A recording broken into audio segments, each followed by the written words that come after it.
Presents the MLB This Week podcast with Rich Baxter and Gary Mack talking all about our favorite sport, baseball.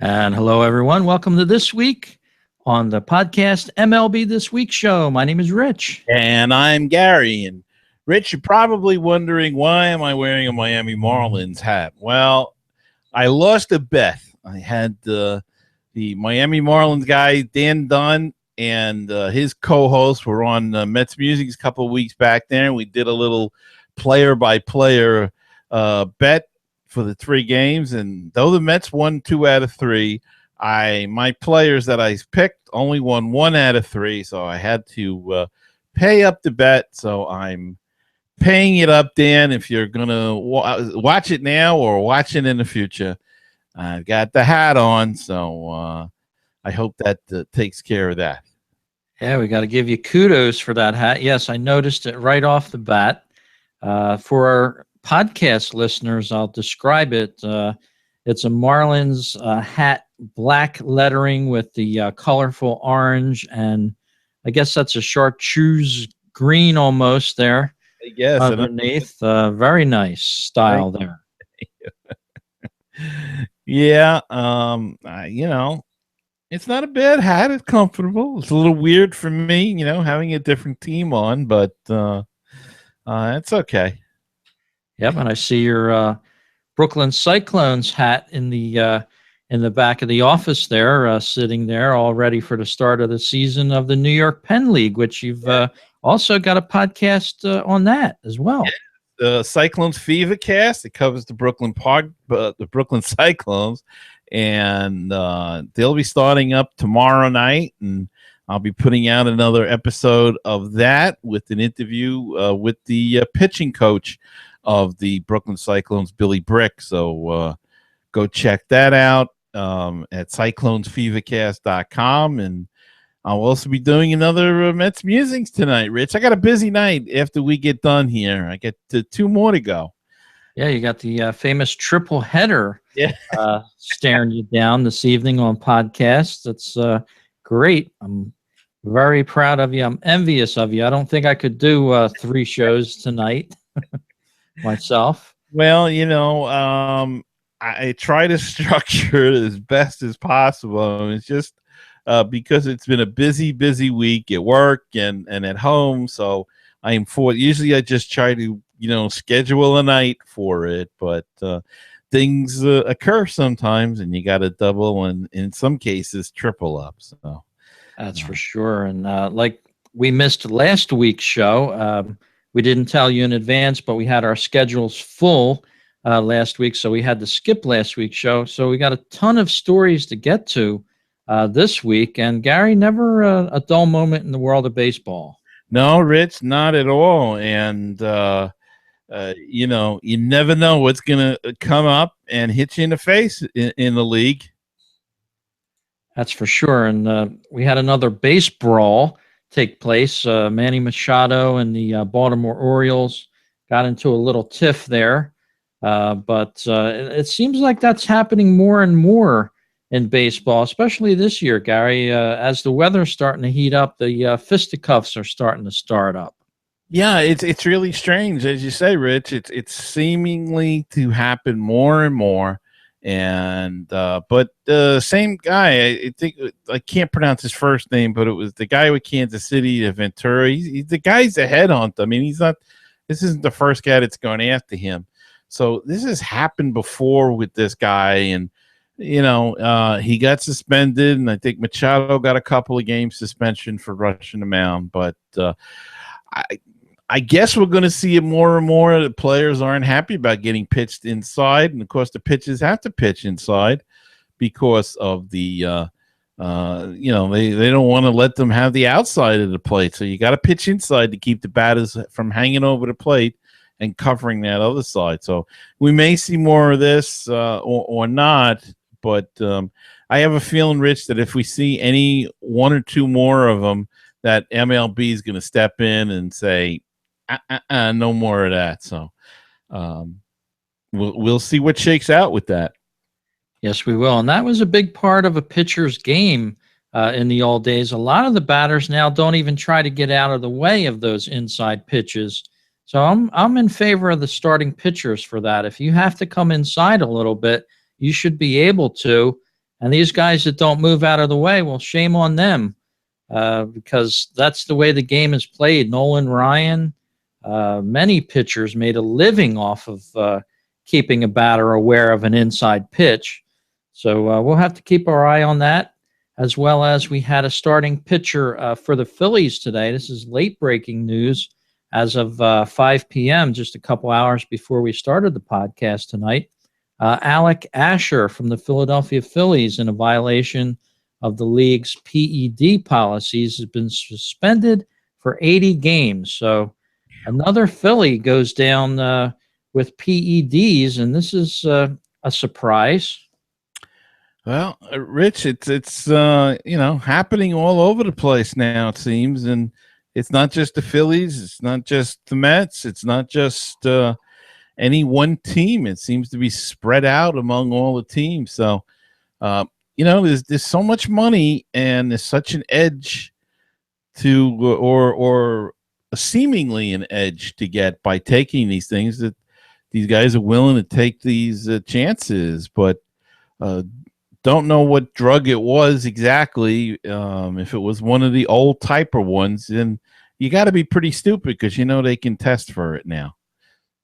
That's for sure. So another one bites the dust, so to speak. Gone for most of the regular season now, as we're getting to the halfway mark. And this weekend is Father's Day, a great time to visit the ballpark.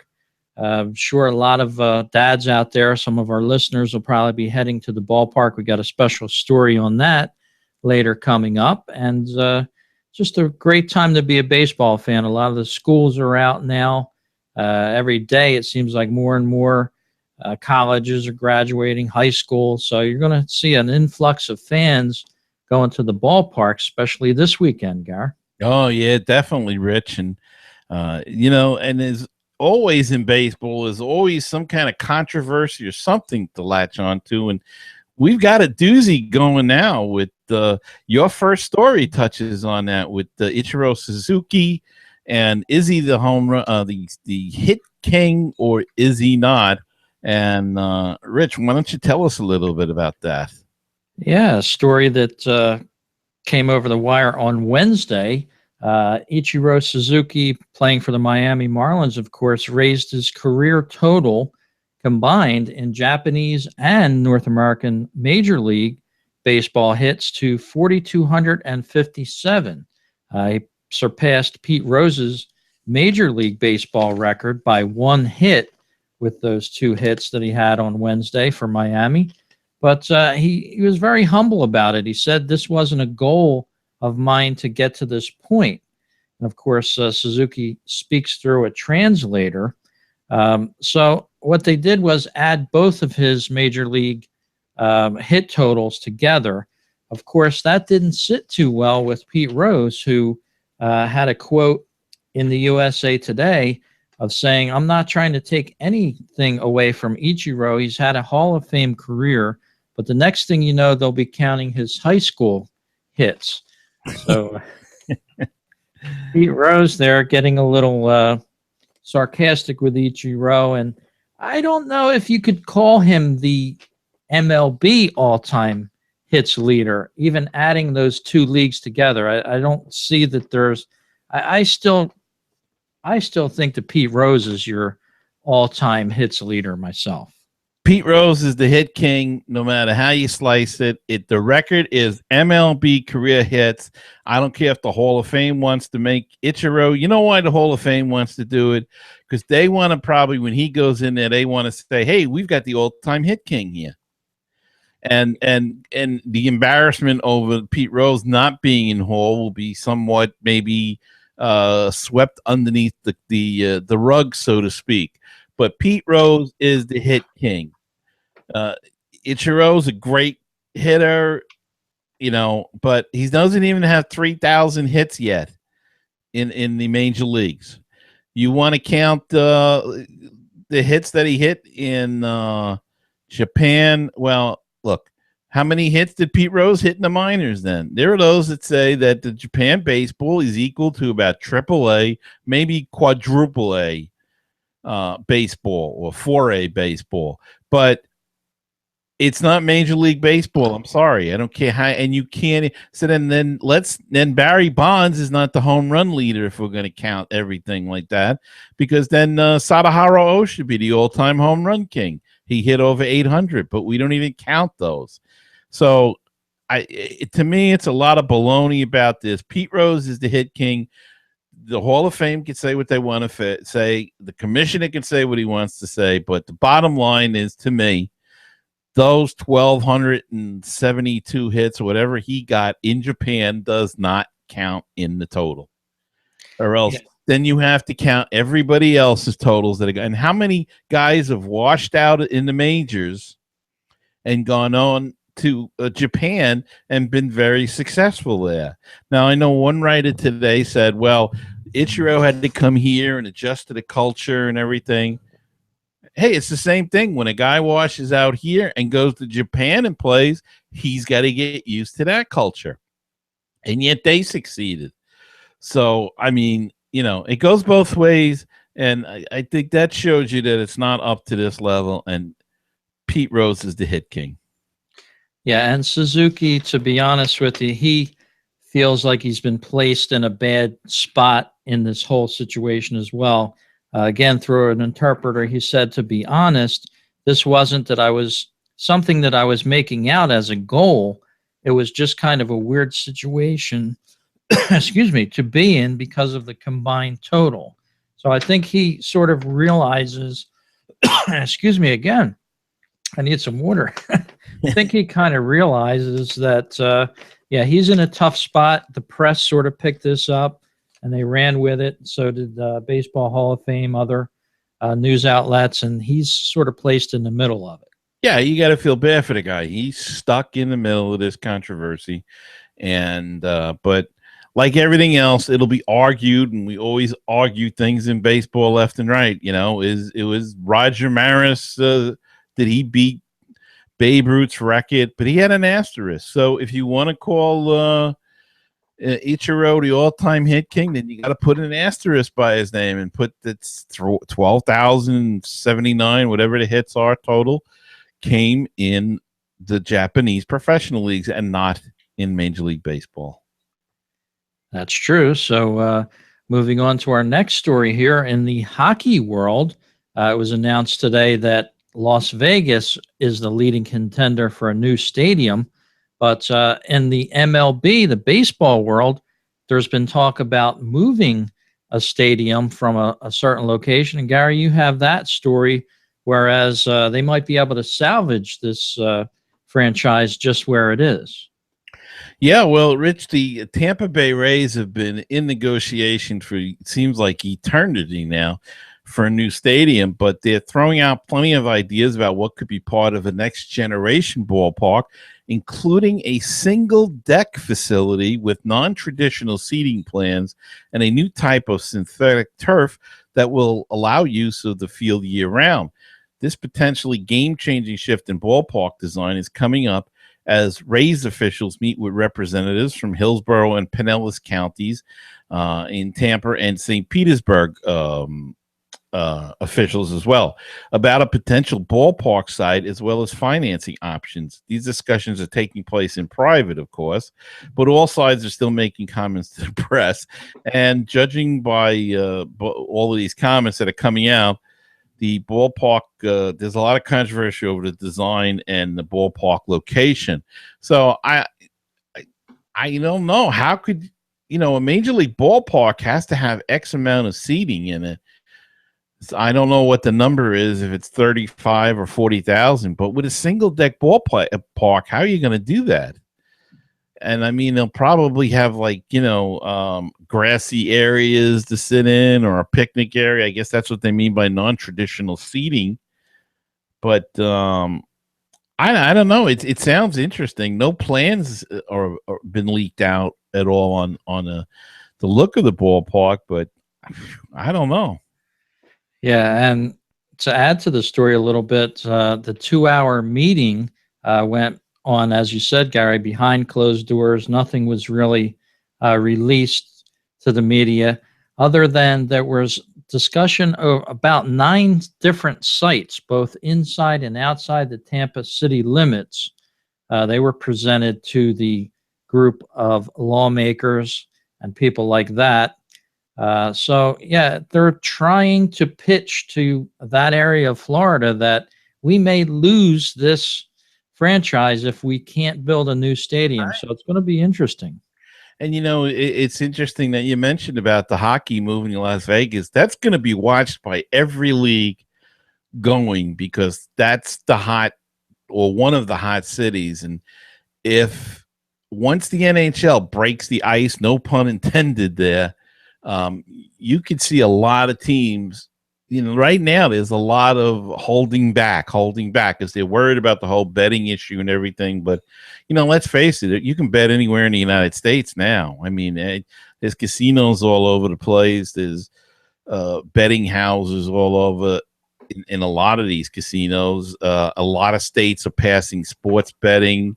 Your state was talking about it. I don't know if they ever passed it or what.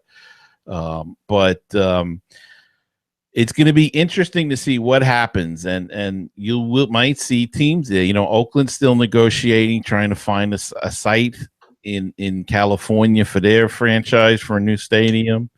They're talking about expansion again, and it could be Montreal and Las Vegas could get the two sites if there is some sort of an expansion.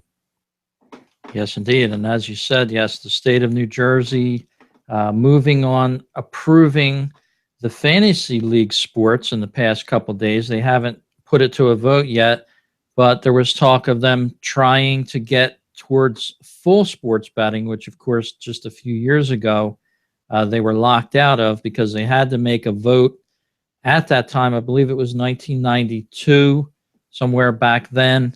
And the vote was not made for sports gambling in the state, making, I believe, Las Vegas and Delaware the only two legal spots in the country where you could place a sports bet.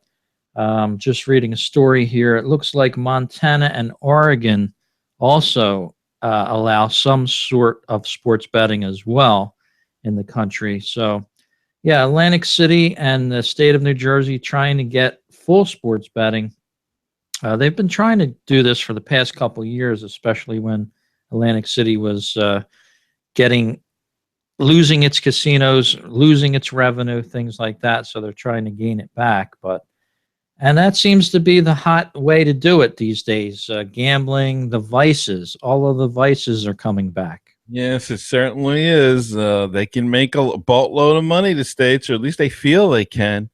And but really a shame though what's going on in Atlantic City because it really had a great potential. And then I think there was too much corruption down there, and they really kind of blew it after a while by not cleaning up the area, the surrounding areas more, and then when all these other states started getting in casinos, it just I know from here who wants to make that ride down as much now when you can go 20 or 30 minutes away. So it's really hurt the casinos, and the funny thing is I don't think the Connecticut ones hurt Atlantic City as much as when they started opening in New York and Pennsylvania.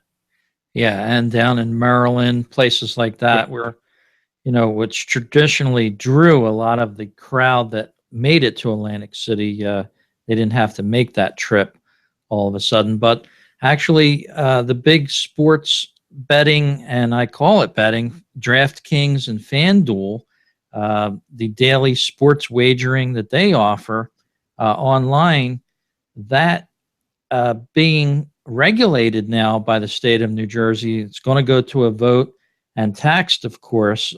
They will have to register as casino operators in the state. They're very much against that because of all the regulations involved in that. So we'll have to see how all this shakes out. New Jersey trying to get revenue from them as well, taxing their operations on the gambling that they take in from the daily games that they offer. Well, that's fascinating if they want them to register and stuff, and they don't want to. We don't want to bore you with politics on the show, but Philadelphia, I do a Philly podcast. A lot of people know that.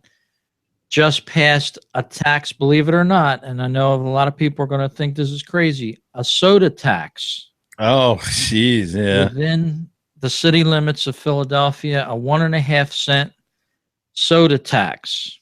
Is this on all sodas or just over certain ounces? 1.5 cents per ounce is the tax. Jeez.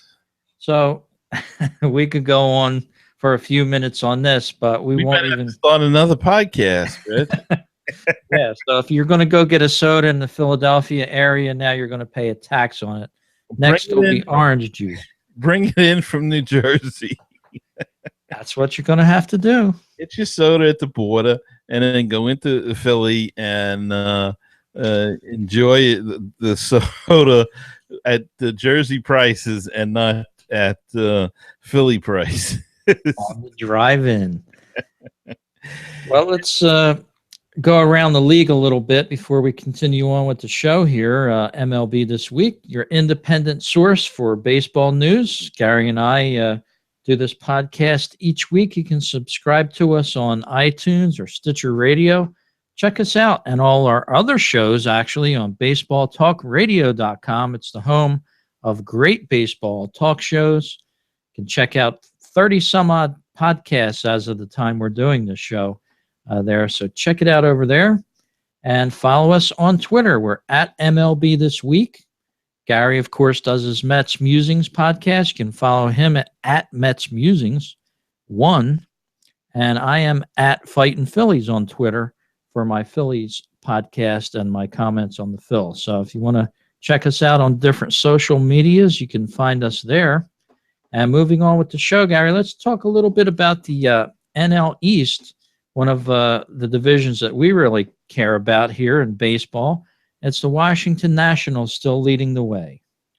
Yeah, and they've got a 5-game lead over my New York Mets there, and Mets are almost in a dangerous position here now because they have to really keep pace with Washington because 5 can become 7, 7 can become 10, 10 can become 12 in no time. So Washington seems really to have their heads screwed on a little bit this year, and they're going ahead. But you got to expect they're going to have some sort of downtime somewhere along the line, and you just got to hope that you're close enough to make it a race. And Miami's in there, Rich. They're over 500. They're only 7 games back. Unfortunately, your Phillies have slipped a little bit now in the last couple of weeks. They're 3-7 over their last 10. Not playing as well as they were, but they're still respectable. Only 11 games out and 6 games under 500. And bringing up the rear is the Atlanta Braves, and I hate to say it, but they're really bad. So. Yeah, you got to feel bad for Braves fans. I know we follow a podcast on Atlanta Braves called Atlanta Baseball Talk. It's got to be tough to do a weekly show when you're that bad for them. But looking on the bright side over in the NL Central, it's the Chicago Cubs, 5-5 in their last 10. So they've shown a little bit of humanness in their last 10 games. They're still ahead of the pack, though, 44-20 on the season. 9.5 games back behind them is St. Louis. They're 5 games over 500 and hanging where they usually do within striking range of Pittsburgh Pirates, 33-32, 11.5 games out. And you might see them make a move around the trade deadline to improve themselves. They've been doing that the last couple of years. We'll have to see about this year. Yeah, I wouldn't be surprised at all. And Milwaukee's hanging in there tight, Rich. There's 6 games under 500. They're not in the race by any means, but they're only 6 under 500, so they're doing pretty well. I don't think anybody expected them to do that well. And then Cincinnati brings up the rear at 26-41. And then you go out west, Rich, and it's San Francisco. There they are again, an even year. Yep, and the Dodgers trailing them by a few games, but certainly within striking distance. They're 6 games back now. 3 games over 500 are the Dodgers, and a team that a lot of people didn't have on their radar at the beginning of the year, Colorado. They're hanging in the balance still in third place at 32 and 33. So as we're shaping up here into the middle of June already, looks like it's going to be an interesting race to get to the All-Star break. Yeah, races are starting to shape up. Even in the American League, we've got two divisions that they're tied for the lead. Baltimore and Boston in the AL East tied for the lead at 37 and 27, with Toronto only 2 games back, and Tampa Bay is only 6 games back, and those New York Yankees are 6.5 back. And Rich, in the Central, Cleveland and Kansas City are tied in the dead heat. Detroit's making a move. They're up to 2 games back. The White Sox, who were leading right from the beginning of the year, have slipped badly. They're 2.5 back, but they're not in bad. They're still within striking range. And Minnesota brings up the rear in the AL Central. Yeah, and I didn't think it was possible, but Minnesota almost has the worst record in baseball. Just a few percentage points, 5 percentage points above the Atlanta Braves right now. So it's going to be a dog race for the worst team in baseball. Yeah, that's going to be. They're going to have quite a battle for that number 1 draft pick next year. And then out west, Gary, it's the Texas Rangers leading the way. Cole Hamels and company there. Seattle, 6.5 games back, not out of it yet. And Houston Astros, a lot of young players on that team. A lot of people picked them to do better than they're doing. They're 3 games under 500, 10 games back from the Texas Rangers. But they're doing a little bit better lately. So, 5-5 on the last 10. So they could have a move in them. As you say, Rich, they're young players. They got a taste of the playoffs last year. So maybe they could bounce back. And then we've got the Angels. Don't know what's going on with them. And Oakland in last place. I guess Moneyball isn't paying off this year so much for Billy Beane and the Oakland A's. But that's the standings, Rich. Yep, that's our weekly look at the standings. On every show, we try to cover that. Little comments on what we think are going to happen as the weeks continue to roll on here in the season. And Gary, coming up, of course, we have talk about the All-Star game, probably around a month away from now. But part of that has a home run derby to it. And you have an interesting story about a participant. Well, Rich, we've discussed this, the DH versus the non-DH and the National League and the American League and all of that rule. And I think everybody knows where we stand on it. And Madison Bumgarner, he stands with us, I think. He doesn't want a DH. He wants to participate in the All-Star Home Run Derby on July 11th at Petco Park. And he mentioned that. Now people are starting to talk about maybe getting him in. And he's done pretty well as a home run hitter. He's taken Kershaw down along a couple of times. And, you can almost feel in baseball that there's momentum towards this to get him on that home run team, a home run derby team. And then over the past weekend, Jake Arrieta said, well, if Bumgarner is going to do it, I need to be in it as well. And didn't stop there. After Arrieta threw his name in the ring, Adam Wainwright took to Twitter to chime in, and he said, well, if Mad Bum and at J Arrieta 34 want in on this hashtag home run derby, I might as well throw my name in the hat. So I say put him in. I doubt the teams will allow it. I doubt that the Major League Baseball would allow it, because it really – could you imagine if a pitcher went into the home run derby and won it? What an embarrassment that would be to the American League, I would think, because, we could all sit here and say, see, what do you get that stupid DH? Look how exciting this is. And you know, look, they say that Bartolo Colon hit the home run there, and it ruined James Shields completely because he hasn't been the same pitcher since then. I don't know. He's struggled, and he's given up 8-10 runs a game now, whatever. But I say let him in. I think it'd be a great thing for the game if Bumgarner is in there, and let them all in. Let all the pitchers in.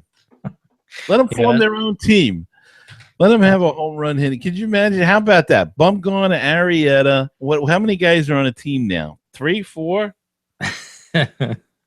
That's an amazing story. I'm with you. I don't think the teams are going to let them do it. Maybe Mad Bum might get a pass. But, yeah, a lot of these hitters, the pitchers, rather, are good hitters. They're feared, and they can swat that ball out of the park. So it'll be interesting to see who makes it in the home run derby. As you said, I think baseball wants to try to make it entertaining as much as they can, but having these $20 to $30 million per year pitchers partake in that might be a little bit bad for their careers. Well, they say it ruins your swing, but they are pitchers, and everybody says they can't hit anyway. So what's the difference? Is it going to really ruin their swing? As long as it don't hurt their arms, and I don't think that nobody's throwing at them. It's just controlled pitching right in there. So I'd love to see it. I'd just love to see it, and make an argument against the DH, and maybe the American League owners would look at it and say, yeah, maybe we should get rid of that DH. Look at the money they would save, the owners. They didn't have to pay $25 million or something to a DH. They could pay it to somebody else and spread it out more, but actually get a guy that can play a position. I think that would be great. Yes, it would. A quick look at the top teams in baseball for home runs. Baltimore is leading the pack at 102. Seattle, 96 total. Tampa Bay Rays, 93. Toronto Blue Jays, 91. And rounding out, the Washington Nationals, 88. So I look at the top teams there in home runs. It'll be interesting to see who makes it to the home run derby this year. Yeah, it certainly will. It's not always the guys that are the home run hitters that necessarily, that a lot of them don't want to go because they're afraid that it'll ruin their swing. They'll get into that home run swing thing, and teams aren't crazy about having that happen. But we'll see what's going on pretty soon. Yes, we will. And baseball is sort of an odd sport at times. And I found this article here, quick little story here on the NewYorkTimes.com.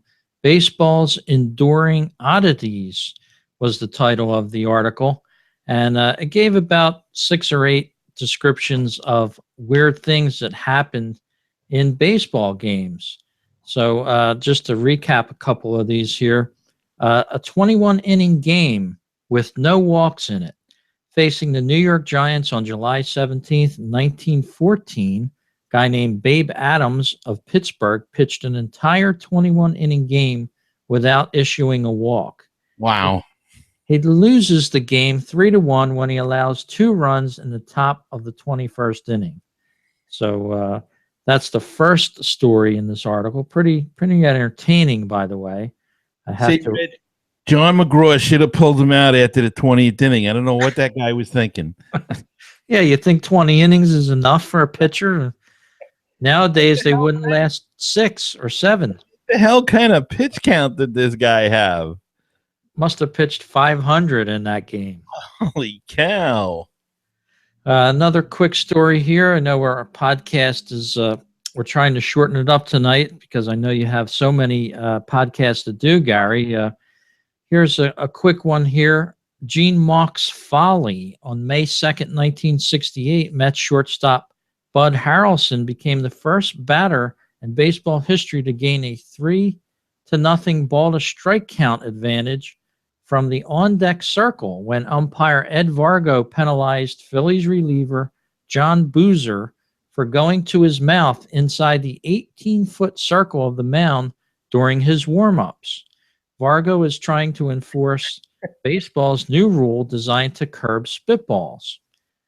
Philadelphia manager Gene Mauch, incensed by Vargo's first bad call, orders Boozer to go to his mouth again, leading to ball two, and then again, leading to ball three.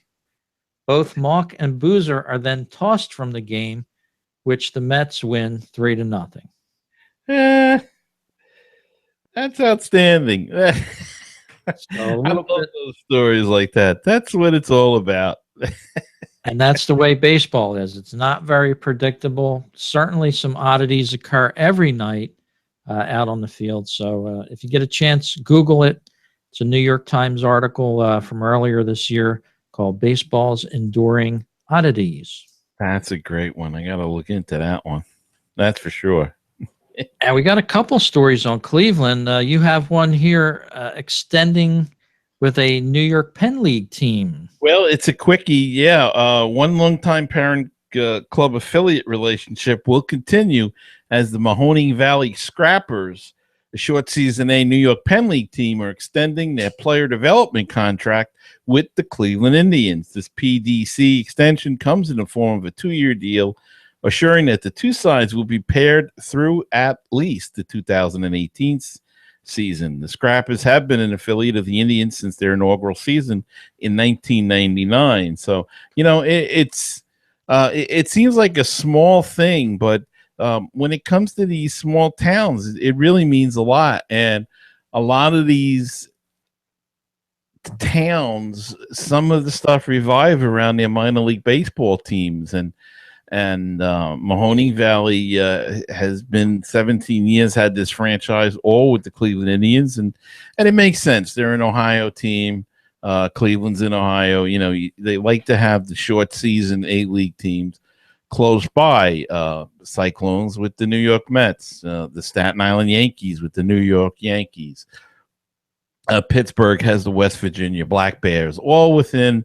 It's good because sometimes if a guy gets injured and they need to send him out to a rehab stint, depending upon the injury, they may not want to ship him out to their AAA team, like the Mets, for instance. Their AAA teams in Las Vegas. Maybe they don't want to ship him out to Vegas, so they'll send him to Brooklyn for a week or two, and that way it's good for the gate in Brooklyn, and the player gets to rehab, and it works out all the way around. So congratulations to Mahoning Valley getting signed up with the Cleveland Indians. Very cool there. And we have another quick story here concerning a baseball record that just was celebrated on this day yesterday, back in 1928. Gary, the record for stealing home, I was amazed by this stat. Ty Cobb stole home for the 54th and final time on this day. This was yesterday. In 1928, a record that still stands today. So Ty Cobb holding the record most steals for home with 54. Now, Tyrus Raymond Cobb, he was unbelievable, and one of the greats, all-time greats of the game, one of the first members of the Hall of Fame in that inaugural class, and he could run, he could hit, and was the hit king before Pete Rose became the hit king. Yes, indeed. So great milestone there. You hardly see anybody have the gall to steal home nowadays. Yeah, it's a nowadays you see third baseman holding guys on like at first base even. It's just a different game, Rich. It's more of a game built on power and less on speed. Though it seems maybe the pendulum going back a little bit towards speed now. Be interesting to see. Everything seems to turn, and maybe we'll get back to it. But it's interesting that Ty Cobb's record's still holding. It's really incredible if you think about it. Yes, it is.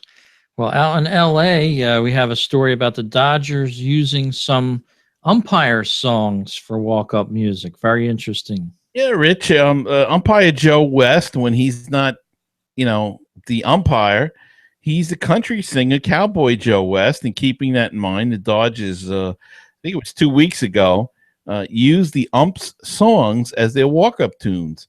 And West seemed to enjoy it as he was seen laughing in his umpire mask on the Dodger Stadium video board.